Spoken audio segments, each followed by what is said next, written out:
Okay, nice. So, hi everyone. Today's going to be lesson 16, and today we're going to go over three-dimensional geometry. So, three-dimensional geometry is like one of those things where you just it's harder for you to get like started doing 3D geometry than it is for you to actually get good and like do harder 3D geometry. So, basically, what I mean is it's a little bit hard to understand at first. So don't be afraid to tell me in the chat if something doesn't make sense, and I'll try to explain it better. But anyways, um, the thing with 3D geometry is there's a lot of vocab to do. So let's just go over that first. So first, think about like two lines in space, right? If the two lines are both pointing in the same direction, they're parallel, right? So I don't know if you guys can see my camera, but like this happens with any two lines, right? So I have like blur on, so it's kind of hard to see. But if you take any two pencils and hold them up next to each other and they're pointing in the same direction, well, then those two lines are never going to intersect, even if you like extend them out like this, right? So those lines are going to be called parallel, right? But if they don't have the same orientation, which means they don't point in the same direction, but they still cross each other, they're called skew lines, right? Well, like they don't cross each other and they also don't have the same orientation. So basically, an example of this is like if you held one pencil like this, one pencil like this, right? Obviously, my two pencils, they aren't pointing in the same direction, so they're not parallel, right? But even though they're not parallel, if I extended this one, like these two both ways, these still wouldn't cross each other, right? So these are called skew lines. And basically, skew lines are important because you have to understand that in 3D geometry, not all lines have to intersect each other at one point or be parallel. There's some instances where those are both not true, right? So next thing we have to learn about is going to be a plane, right? So if a line is like 1D, right, then a plane is like 2D, right? So what I mean by this is that on a line, you can go either forwards or you can go back, right? You can either go positive or negative. That's the only way you can go. So that's one dimensional. Well, on a plane, you can go two dimensionally. So you can go forwards, backwards, you can move like this, right? And the easiest way to explain a plane is if you have like a piece of paper. So I just have like, I don't know, some random math homework from a while ago. But like this piece of paper is an example of a plane, right? Because what a plane basically is it's just a surface, right? And that surface can be angled like this would be a plane, right? And like the surface can be like basically anything. And basically what we're going to do with planes is we can put lines on planes, right? So if I took this like slideshow for an example, this thing would be one plane, right? So if you took, for example, the surface of your table and the surface of your table was like extended infinitely in all directions, that would be a plane, right? And what's important to know about a plane is that it has no thickness, right? Because in two dimensions, thickness doesn't exist. So a plane is just infinitely thin and it goes out, right? And basically line, plane, and then in 3D, we sort of get to some weird thing where like we're in 3D, right? Like our world is in 3D. So it's a little bit hard to describe this, but an area that extends forever in every single direction is called a space, right? So like their universe could be like a space, right? So those are just some general vocab terms. And next, we're going to talk about things where we combine two or more of these things together.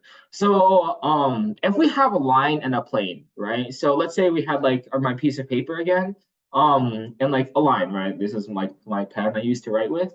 And basically, if you have a line, the line can do three things, right? The line is either in the plane, which means that like it's a line that's on the plane, right? So if I treated this slideshow as a plane, then like this line would be in the plane, right? So like it's in the plane.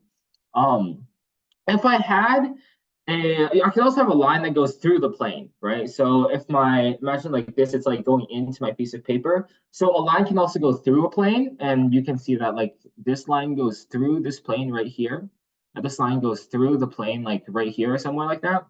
And a third way is that it could just never intersect the plane, right?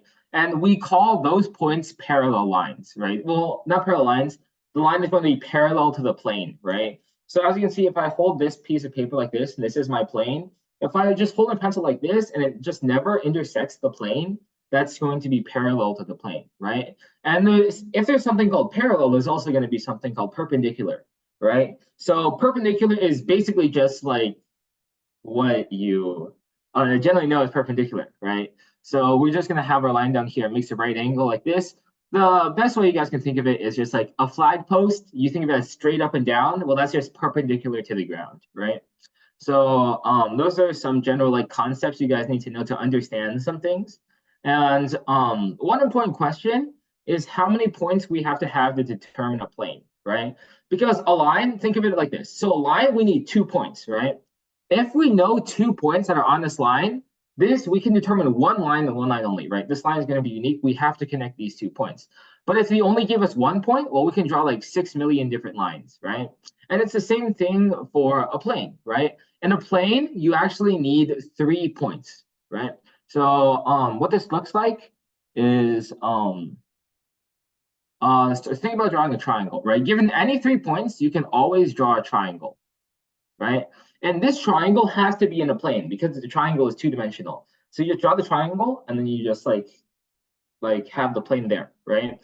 And then 4 actually doesn't work because if you had 4 points, like let's say I had like my piece of paper here and my piece of paper has 1, 2, 3 points on it. If my 4th point was up here, then obviously my plane can also go through that point, right? So 3 points determine 1 plane. And besides this, there are also some things we have to know about certain figures in 3D geometry. So one thing we have to know is like total surface area, right? So the surface area is basically the area of the outside part of our shape, right? So for example, pretend that this book that I have right here is like it's like pretend it's a box, right? It's not really a box, but it's filled with material. So the surface area of this figure would just be the area of the outside, right? So I could like sum all of these sides up, and that would be our total surface area. And the lateral surface area is if you had a shape and which has bases, right? So your bases here and here. And you connect these, the lateral surface area would just be the outside, right? So it'd be like this stuff over here, and not including the bases. And then finally, the space in a figure is called the volume of the figure, right? So if I had like a water bottle, like my volume of the water bottle will be the amount of space that the water bottle takes up.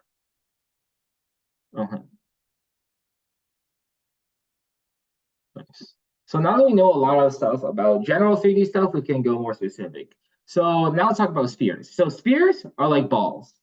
I don't have like a sphere here to show you guys, but it's just a ball. You guys have all seen balls before. And the surface area of a sphere with radius r. So I'm kind of bad at drawing spheres, but I can give it a try. All right, so that's like a sphere. So the surface area of a sphere with radius r is going to be 4 pi r cubed, and the volume is 4 pi r cubed over 3, right? Or basically 4/3 pi r cubed. And these two things you have to memorize. So the formula for the surface area and the formula for the volume of the sphere, right? These come up like all the time. Like if you guys haven't memorized this already, make sure this is on one of your to-do lists because this comes up all the time in math competitions and just like math in general. So basically, if you have a plane that intersects your sphere, right? So again, I don't have like a sphere to show you guys, but if I had, think of it as if I had like a sphere like this, maybe like a watermelon or something, and I cut it, right? So that's like putting a plane through it.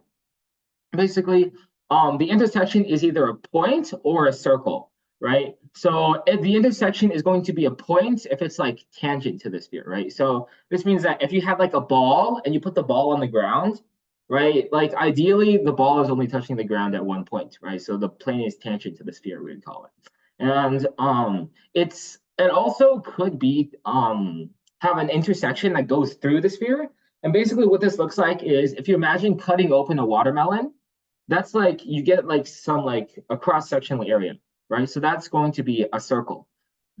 So that's going to be a circle, and there is one other term you guys need to know, a great circle. Basically, it's a line that cuts it in half, right? It goes through the center of the sphere. But onto our first example, we have a plane that's intersecting a sphere. and that forms a circle. So we know it's not tangent. So let's just go ahead and draw our circle real quick. So right here, or our sphere rather.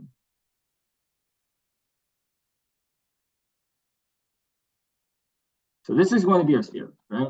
And this is going to be the center. So a plane is going to intersect our sphere. So we don't really care where the plane is. We're just gonna like draw our plane a little bit like this, right? And this is a little bit hard to visualize, but like our plane is going to intersect the sphere like right here. It's going to cut into the sphere right here. Okay. So this part, it doesn't look like a circle right now, right? But it's actually going to be a circle, right? With center that looks like right here. Because if you, this is like from the side, if you looked at it from above, it would look like a circle. And find the radius of the circle. If the radius of the sphere is 8, and the center of the sphere is 5 units from the plane, right? So we have, this is 5 units from our plane. Okay, so I'll give you guys a couple minutes to do this problem, maybe like 1 or 2 minutes. I'll send you your answers in the chat when you guys are done.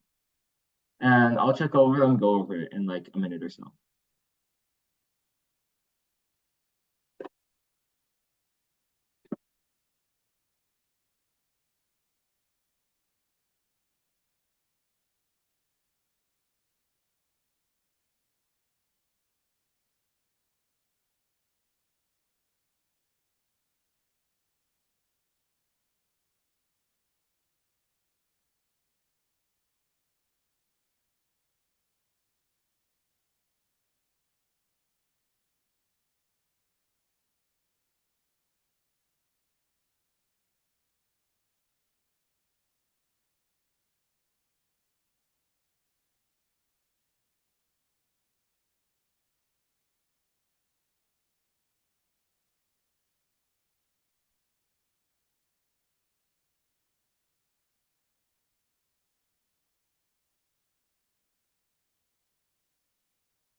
Okay, so also explaining now. So, uh, yeah, so I already like drew out the diagram sort of, but that's just like the main point of this problem. So basically in 3D geometry, we usually have to find a way for it to become like, I guess like in a way two-dimensional, right? So in this way we take like a cross section. Okay, so Alice and Kevin, your answers are correct. Good job. So in this way, we have to make this into like a 2D problem somehow, because 2D problems are a lot easier to think about than 3D problems. So in this case, we want to find the radius of the circle, right? So I do this a little bit uncleanly. So if I can erase this without messing up my diagram, that'd be nice. So to draw this a little bit better, so this is like a circle down here that intersects, that the plane intersects, right? So basically, we want to find the radius. So why don't we just find this one, like arbitrarily, right? Because it looks like they intersect over here. Conceptually, they intersect at like every single point, right? These are all intersection points, but we can just take this one because it looks like it's intersecting the most on our diagram. And up here, this is 8. Okay, so we know that the height from this point, the center, to the plane is going to be 5. We know this is 5, right? And we want to find this length, which is r, right? So the thing that we know is that this point right here is actually on both this line, that's this point, right? And this point is also on the big sphere, right? Because it's an intersection point. So because it's on the big sphere, we know that if we connect this to our center of our sphere, right? We know that this is going to be 8, right? So look what we've done. So we can take this out of our diagram. Remember, we don't need the sphere anymore. So we're just going to take this out of our diagram, and we have this is 5, this is r, and this is 8, right? Oh, we know how to solve for r now. So we just have 64 minus 25, the square root of that, right? Because a squared minus c squared minus a squared equals b squared, or like whatever you want to call it. So we just have this equals square root of 39 as our final answer. All right. So this is going to be like a very basic geometry problem, but it shows that like sometimes you have to like think about things in 3-dimensionally, and then you can use some of our 2D like theorems, right? Like our Pythagorean theorem, in order to calculate this kind of stuff.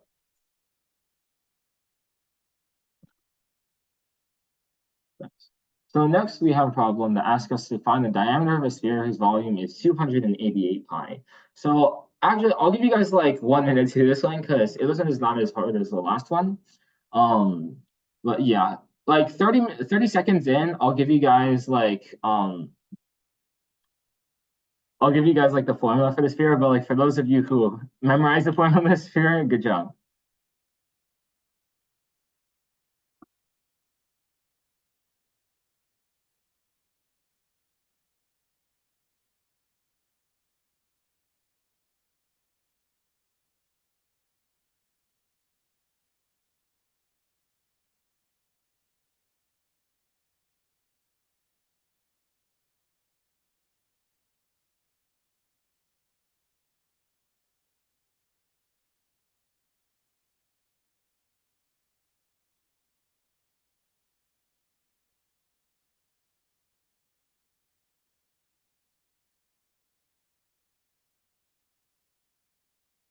Okay, so just for you guys to know, the volume for the volume of a sphere, the formula is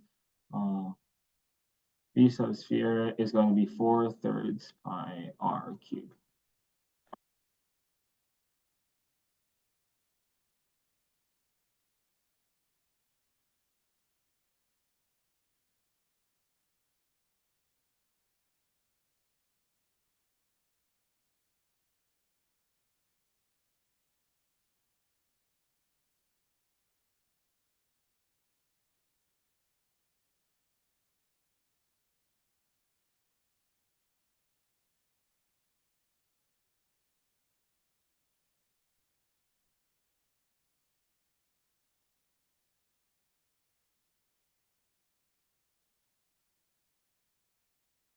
So your answer should not include pi.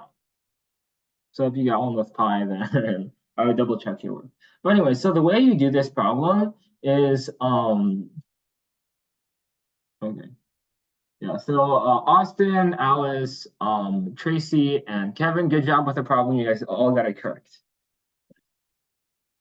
So basically, we know that the volume of a sphere is going to be 4/3 pi r cubed, right?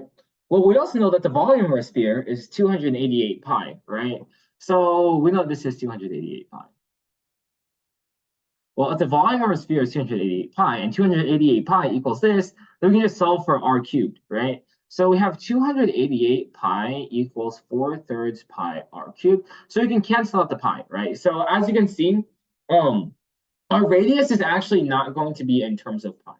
So what we're going to do is we're going to take this and multiply this on the other side. So 288 times 3, and then over 4 equals r squared, right? So I'm going to do a little trick. So oftentimes when you guys are doing this, you guys don't want to actually expand this out.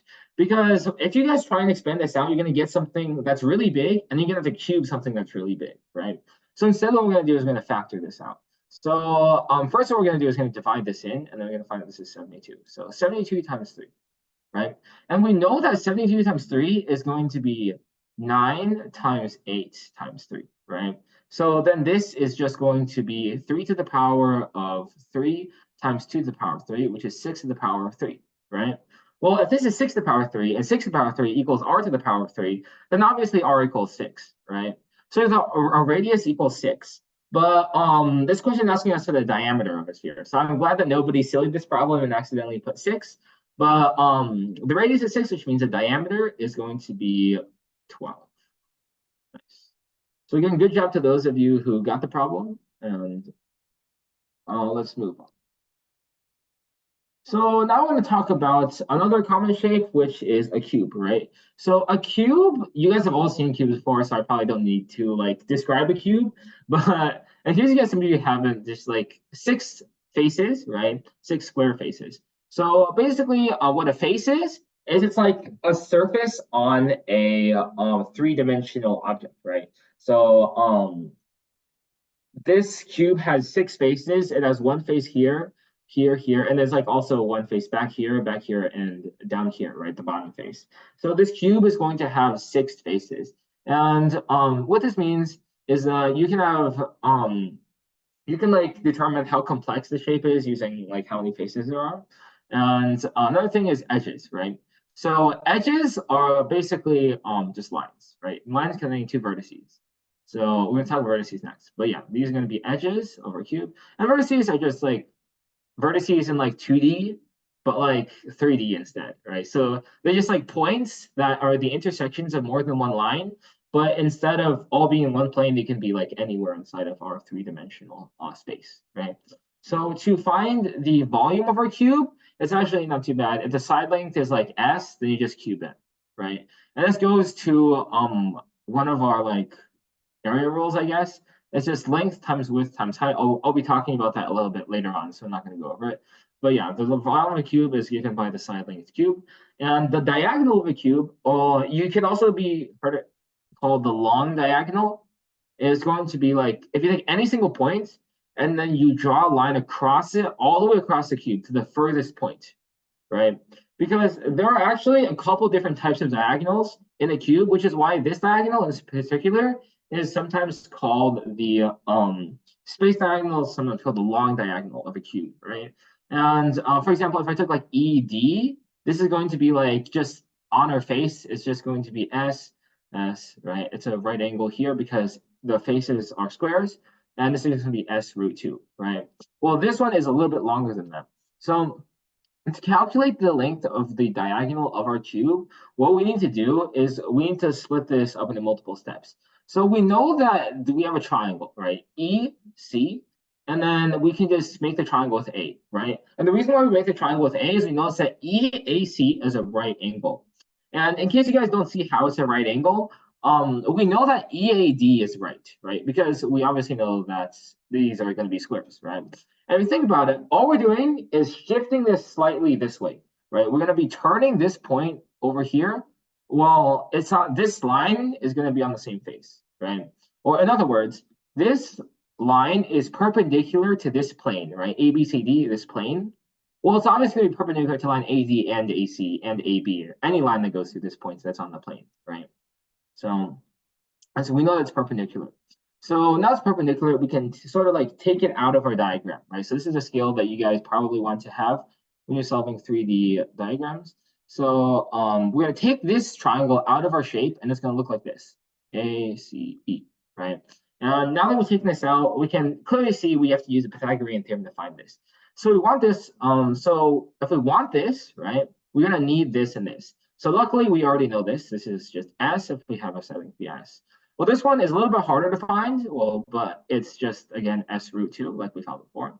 And then finally, we can just do S squared plus S root 2 squared, the square root of this, which is going to be the square root of, this is 2S squared, right? So this is 3S squared, which is S root 3, right? We took the S out of our square root sign. So the diagonal of a cube's length is the square root of 3 times the side length.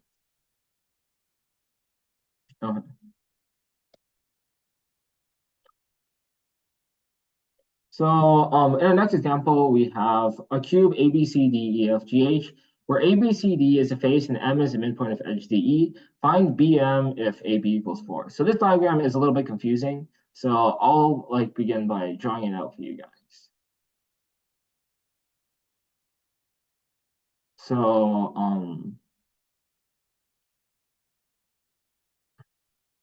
I'm also kind of a bad drawer, so like this might not turn out to be the best cube you guys have ever seen.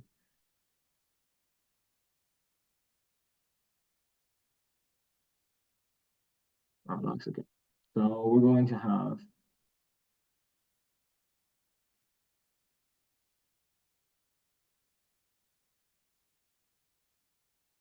and we know that E is right below D because it says that DE is an edge. So M is the midpoint of DE. Find BM if AB equals 4. So side length of our cube is 4. And we want to find BM. So actually, I'm going to give you guys like a couple minutes to do this one too. Just so you guys get extra practice. So send me your answers in the chat when you guys are done.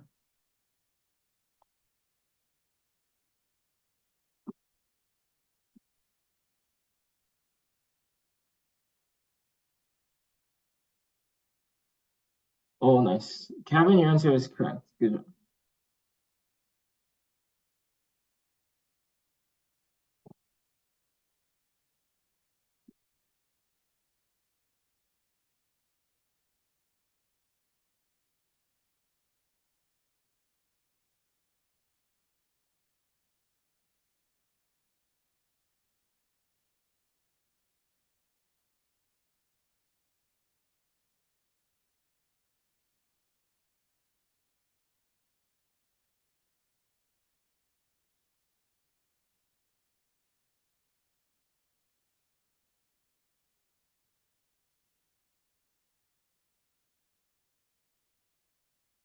Yes, Alice, your answer is correct as well.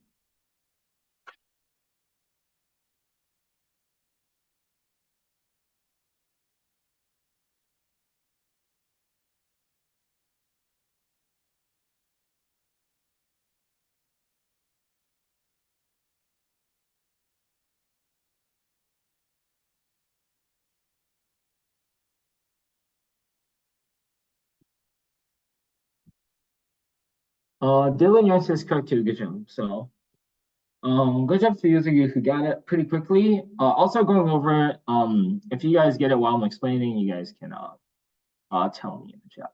But this problem is really important because it shows us how you can't always trust your eyes when you're drawing a geometry diagram.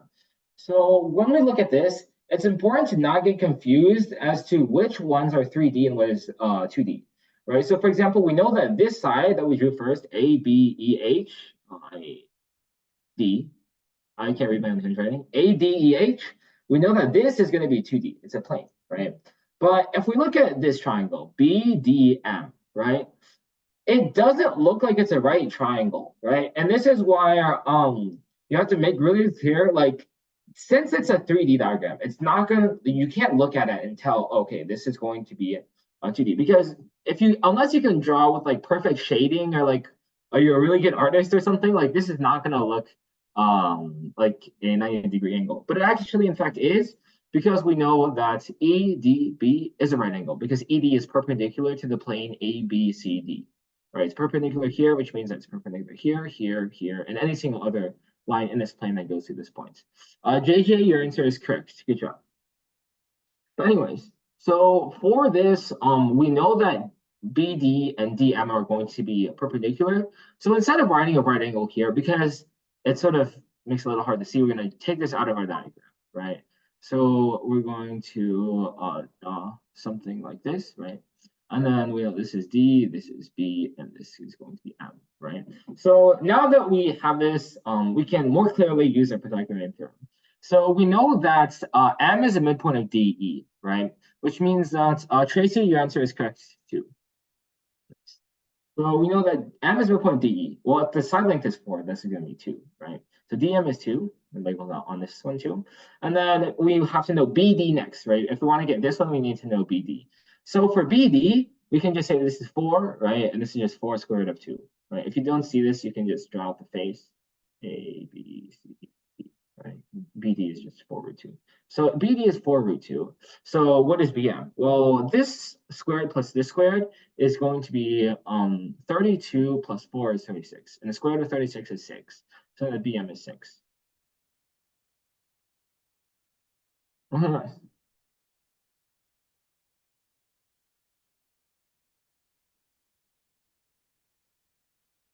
Okay, so next we have a cube with edge length 6 units, and it's made from blocks that are unit cubes, right? Or which are cubes of edge length 1. And then we paint all of its faces, right? So how many of the blocks have no faces painted, one face painted, two faces painted, and three faces painted? So for this problem, it makes me draw another cube. So I'll just go ahead and draw a cube real quick.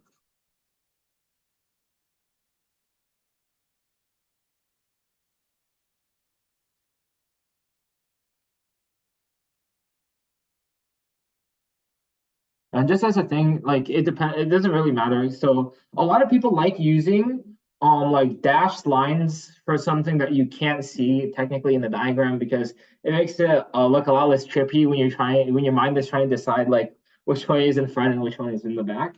But generally, I'm just gonna like write like this because it's easier in Zoom because Zoom drawing is kind of awkward.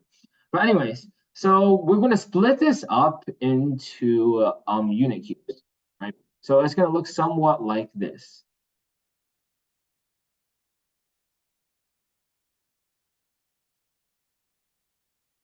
right? And then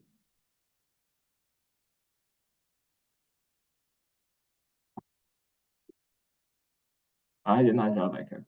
But yeah, so all of these sides are going to be latticed like this, right?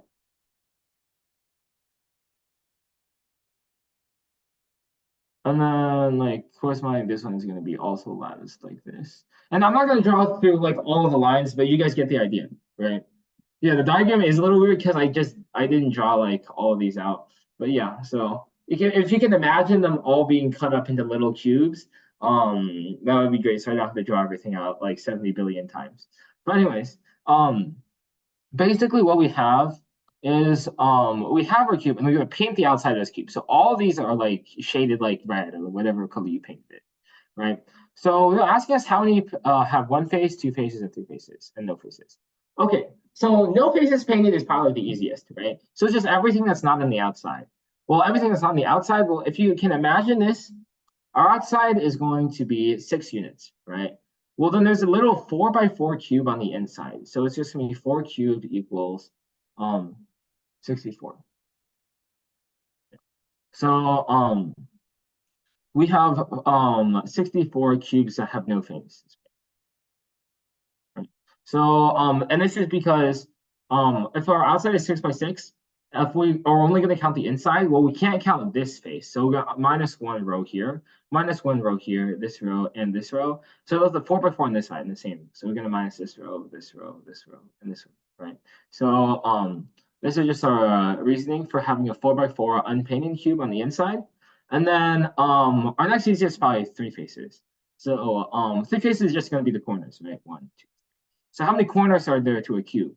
Well, there's going to be 1, 2, 3, 4, 5, 6, 7, 8, right? So there's 8 of them, 8 corners that have three faces, right? So 8 here, 64 here. And then next we're going to go with, let's just say one face, right? I should, oh, one face. So one face is just going to be all of these on the sides, right? So this one's going to be 1, 2, 3, 4 by 4 on each side. So there's going to be 16 on each side. And how many sides are there? Well, or like faces are there. So there's 6 faces on a cube. 16 times 6 equals 96. Okay, nice. So finally, what we're going to do is we're going to do the two faces.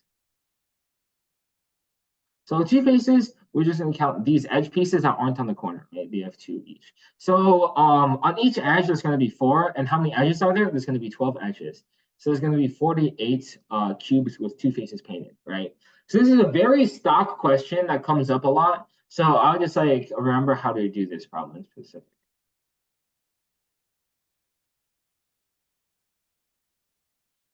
Okay.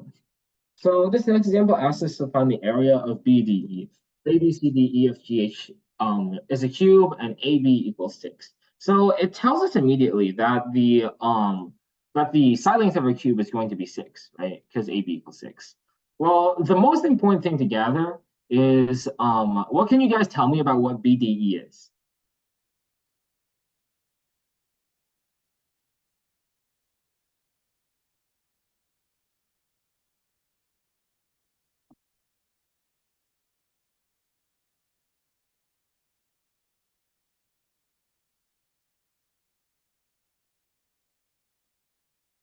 Yeah, right. It's going to be equilateral, right? Because we know that 56 is 6 root 2, 6 root 2, 6 root 2, right? So it doesn't look like it's equilateral here, or like it's what it does. But like, if you guys didn't see it at the beginning, if you can just take this out and draw a triangle, 6 root 2, 6 root 2, 6 root 2, well, obviously it's going to be an equilateral triangle, right?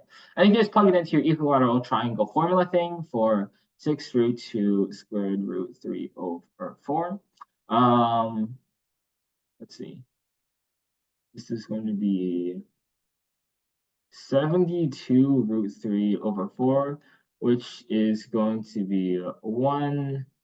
I can do math. 18 root 3. Hopefully. So this is going to be 18 root 3 is our final answer for this problem. Okay, next, I have a lot of text on this page, but basically what it's explaining is some other things about boxes. So you guys have all seen a box before, so I'm probably just gonna move through this pretty quickly. Tell me if I went through anything too fast. So first thing off, a parallelepiped is a six-sided solid where the opposite faces are congruent parallelograms.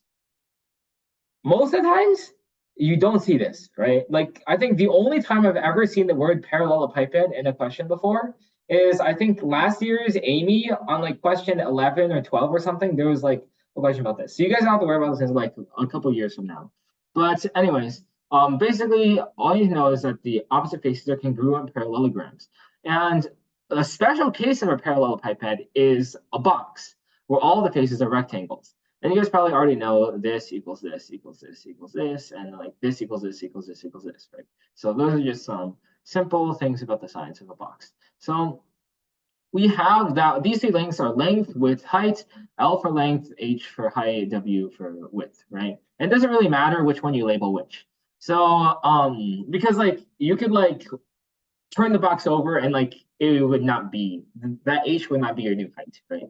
So basically, since our faces are rectangles, we can easily find the surface area, right?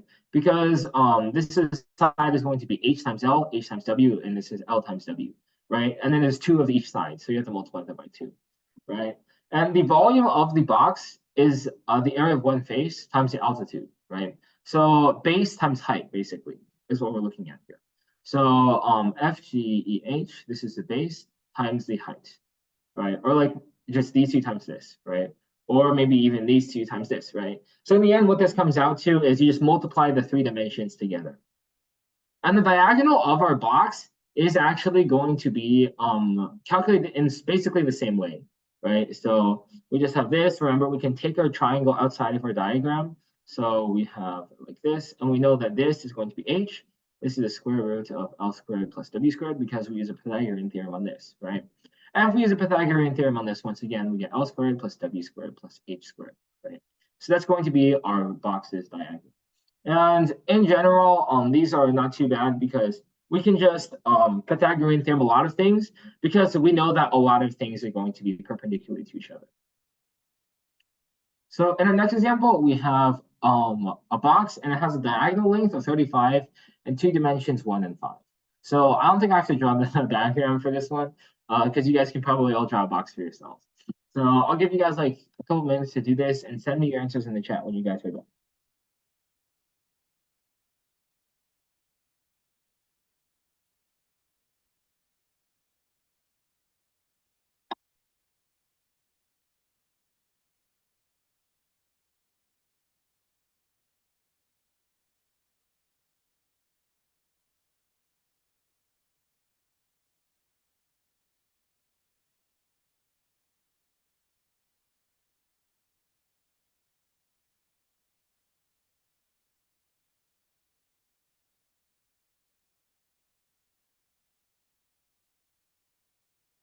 Yes, Kevin, your answer is correct. Good job.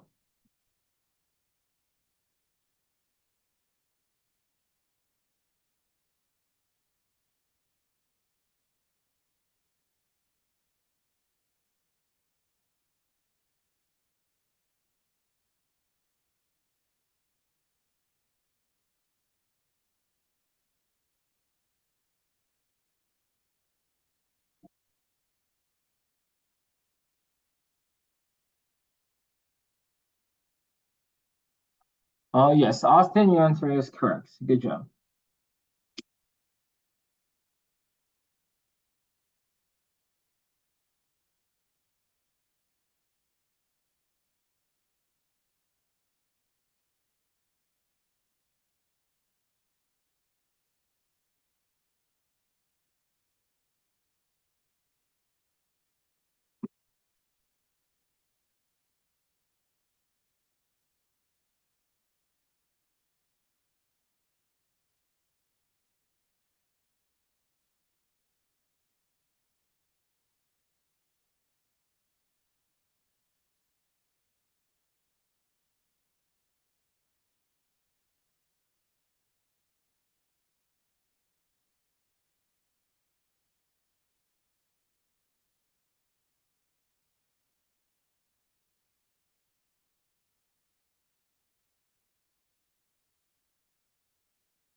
Okay.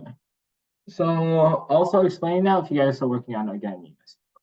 So before we in our literally previous slide, we were like the diagonal of a box is square root of L squared plus W squared plus H squared.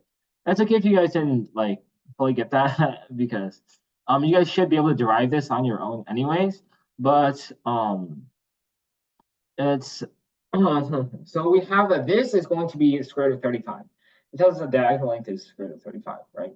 So immediately we know that L squared plus W squared plus H squared equals 35. So one thing is we know that two of our dimensions are 1 and 5. So we just pick two random ones to pick as 1 and 5. So let's say this is 1 and it's going to be 5, right? So we have 1 squared plus 5 squared equals, no, plus H squared equals 35. So we have that H squared equals 9 and H equals 3, right? Obviously, H can equal -3 because the side length of our box can't be negative. So we have that the height of our box is 3. So if our three side lengths are 1, 3, and 5, well, then we know the area is 1 times 3 times 5, which is 15. Okay, nice.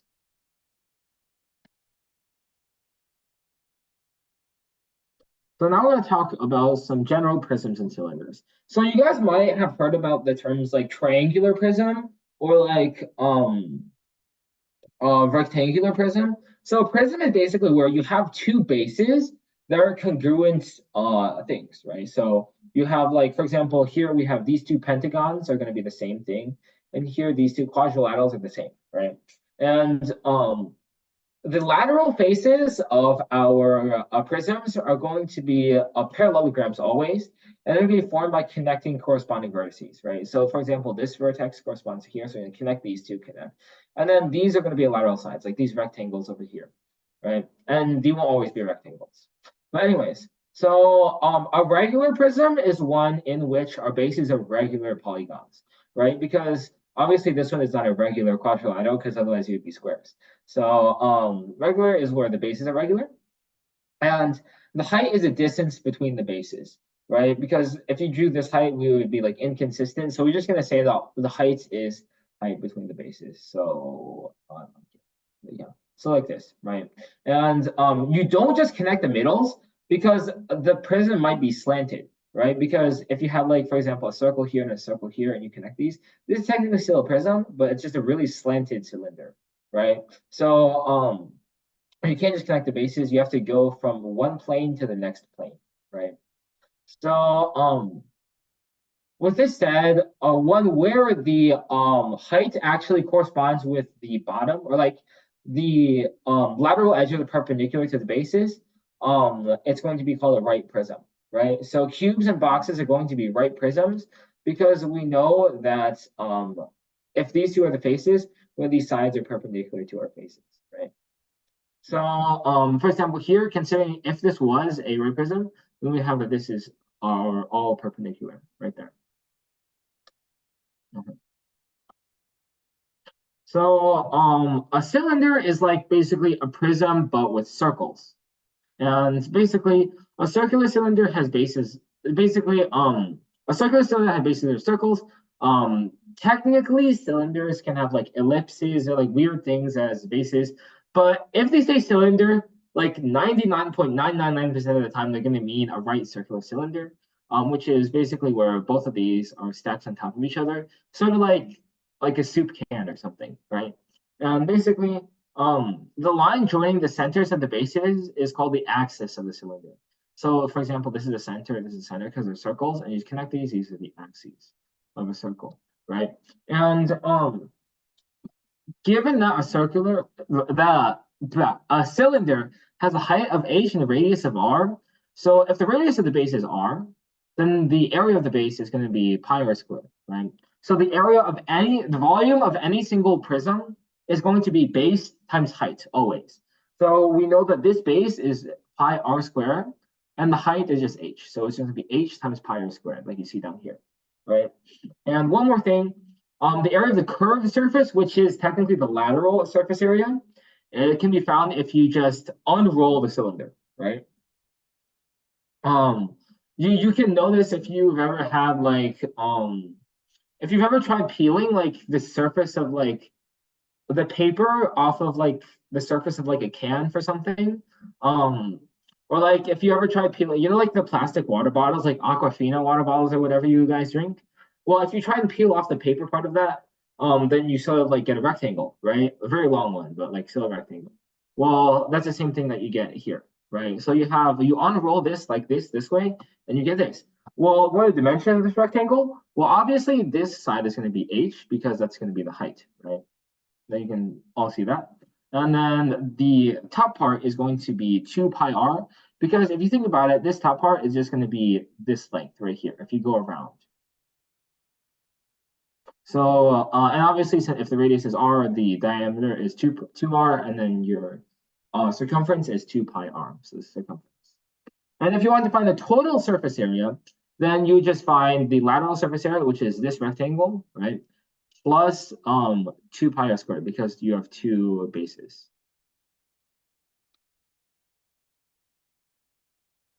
Okay, so in this problem, you have an ant on the edge of the top of a cylinder, and the ant wishes to crawl to a point diagonally across from its current position at the base of the cylinder. If the cylinder is 8 inches high with a diameter of 4 inches, what is the shortest distance the ant may crawl to get to the desired point? So let's draw this a little bit bigger. So in this, we have like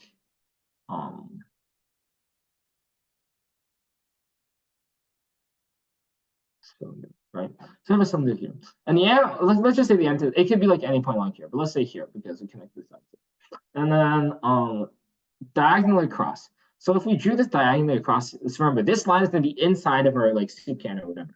But diagonally across is going to hit like right here, right? So the ant wants to go from here to here, but it's not so easy because we can't just draw the straight line and calculate that. Because if we drew the straight line, well, the ant can't go inside of the soup can. So it has to go around the surface of the soup can, right? So basically we have that if our cylinder is 8 inches high with a diameter of 4 inches, what is the shortest distance you ever call? So the way we do this is sort of like the way we found the surface area. So what we're going to do is going to unroll it, right? We're going to take this part, we're going to cut it along here, and going to unroll a cylinder. And what we get is this, something like this. Oh, I can't draw straight lines.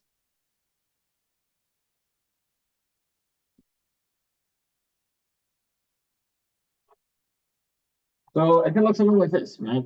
And this rectangle, this is going to be 8, and this is going to be, again, the circumference of this, which is 4 pi. Right? So the end is going to start here. Well, where is it going to?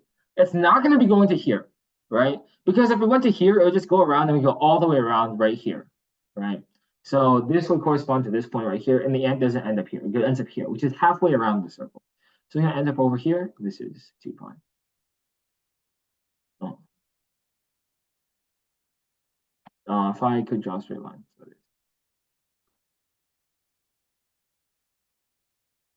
Right. So we have this.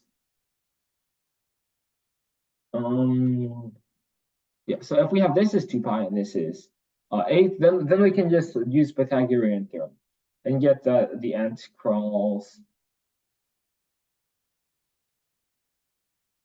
64 plus 4 pi squared. Okay, so unless I read the problem wrong or something, this is how you solve the problem. Yeah, so the ant can't go inside the cylinder though. So the ant in this case is not going inside the cylinder. So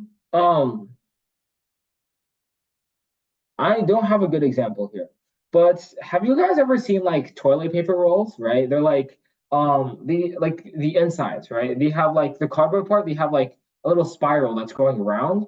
Well, that's basically what we're trying to get the ant to do, right? And if we unroll this surface, it would look like this, right? If we go back to the previous page, this is what happened too, right? We unrolled this into this, right? So what we did is we unrolled it like this, and this is going to be the surface of our can. This is the surface of our cylinder. So if we draw anything on here, the ant will be on the surface, right? So this is all representing the ant walking along the surface. This is the surface of our. So if we were to calculate the inside, there would be no pi involved, right? Because we would just have 8 and 4.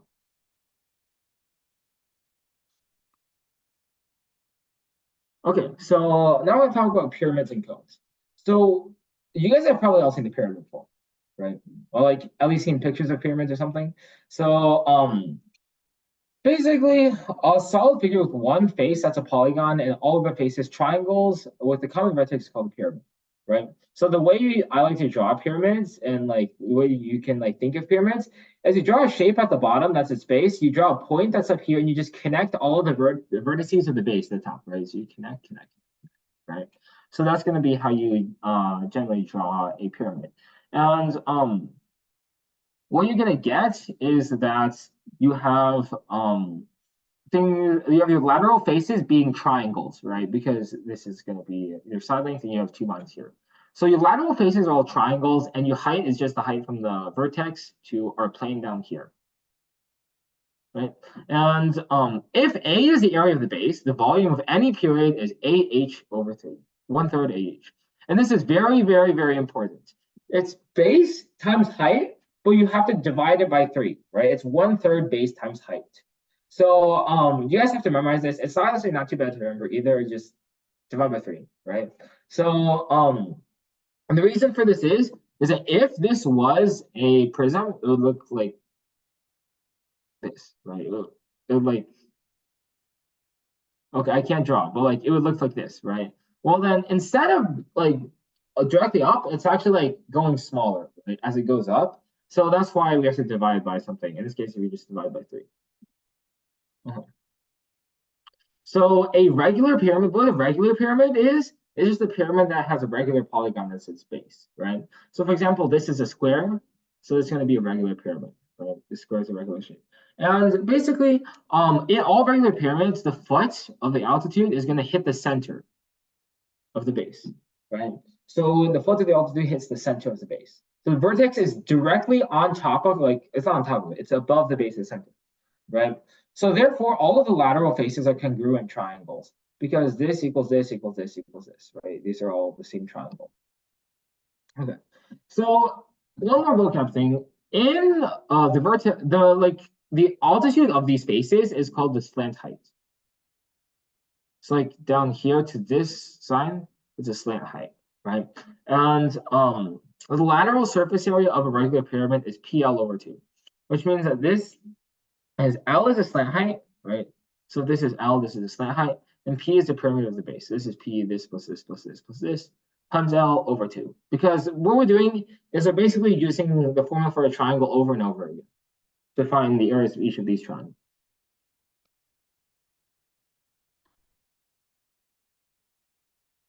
Okay, so here we have to show that the lateral surface area of a regular pyramid with base perimeter P and slant height L is PL over 2. So in this case, we would just have so we don't actually know how many vertices it has. Like it can have like 7 million different vertices, and we wouldn't know. But the reason why we can do this is think about it like this. So a base, let's say there are just like n different faces, right? There's n. And then for each of these n, we're gonna have like an n-gon, right, as the base. So this is our n-gon right here. So for each of its sides, this is P over N, right? Because the perimeter P is divided amongst N different sides. So this is P over N. And each of these is going to come up to the vertex, and the slant height is L, right? So the area of one of these triangles is L times P over N times 1/2, right? Well, there's N of these triangles because there's N sides. So times N, so these two cancel out, and it's L P over 2, or like PL over 2, right?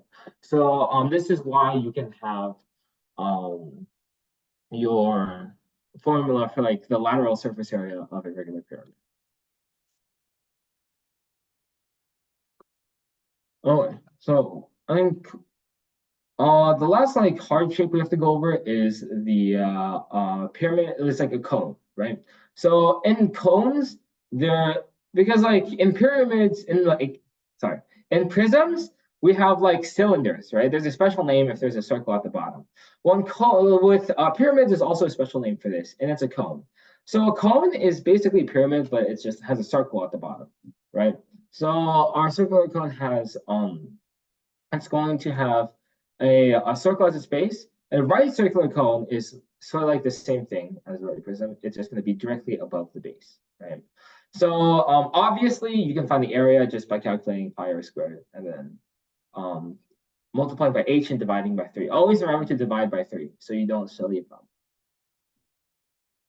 But anyways, so the lateral surface area is the area of the curved surface out here, not including the base, which is going to be the circle at the bottom, right? So we have that this lateral surface area is going to be pi RL. This is our general formula, right? Pi RL. So the reason why this is pi RL is a little complicated. I don't know if I'll be going over this today, but basically what intuitively what this means is you can actually also roll out this cone, right? So basically just like we do with a cylinder in which we got like a rectangle, here we just get a sector of a circle, right? So it looks sort of like this when you unroll it. And using this unrolling approach, we can find that the lateral surface is pi RL. So the area of this is pi RL, where L is a slant height.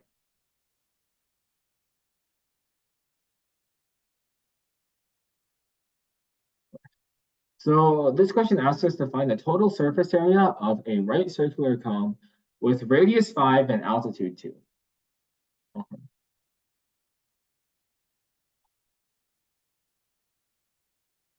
So we have a right circular cone, and this radius is 5, and the altitude is 12. So immediately you guys should be thinking, okay, 5, 12, 13 triangle.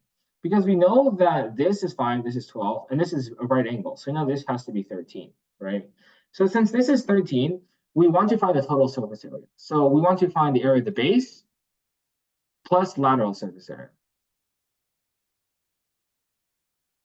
So first of all, the area of the base. So the area of the base, it's pretty obvious, just pi r squared. So pi times 5 squared. And the lateral surface area is not that bad either. It's just pi RL.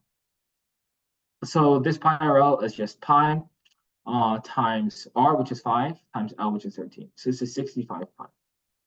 So 65 pi plus 25 pi is just 90 pi. So our total surface area of our cone is going to be 90 pi.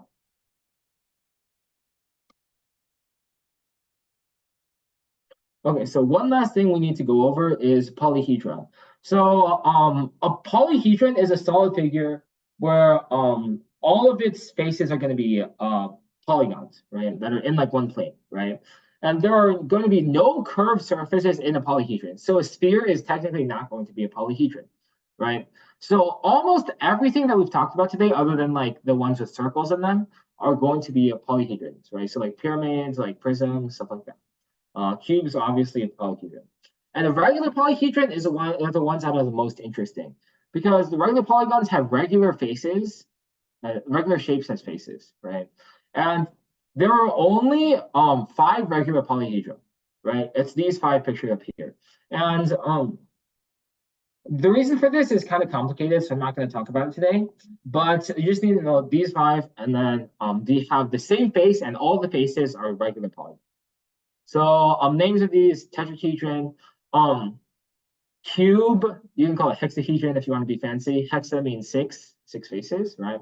Octahedron, dodecahedron, and icosahedron. right? So this is going to be tetrahedron, cube or hexahedron, octahedron, dodecahedron, and icosahedron. So looking over these, we note that for each of these polyhedra, the number of edges is 2 less than the sum of the number of faces and the number of vertices, right? So if we counted up all these over here in a nice little table, we notice that we have this plus this is 8, which is 2 more than 6. This plus this is 14, which is 2 more than 12. This plus this is 14, which is 2 more than 12. This plus this is 32, which is 2 more than 30, right? So all of these are going to, the sum of the faces and the vertices are 2 greater than edges. Or rather, you can also remove the edges to the other side, right? So v plus f minus edges equals 2. Or you can also write like v plus f equals edges plus 2. So this is true not only for regular polyhedra, but for generally like any polyhedron. This is true, right? And one final thing, even though these 5 are the only regular polyhedra, they are not the only ones whose faces are regular polygons. Right? What I mean is these are all regular polygons, right? This one's equilateral triangle, this one's a square. These ones are regular pentagons, right? So in this case, if you think about like a soccer ball, it's technically not a regular polyhedron because its sides are not the same because it has both hexagons and pentagons. But the hexagons and pentagons are all regular polygons though. So just keep that in mind. Okay.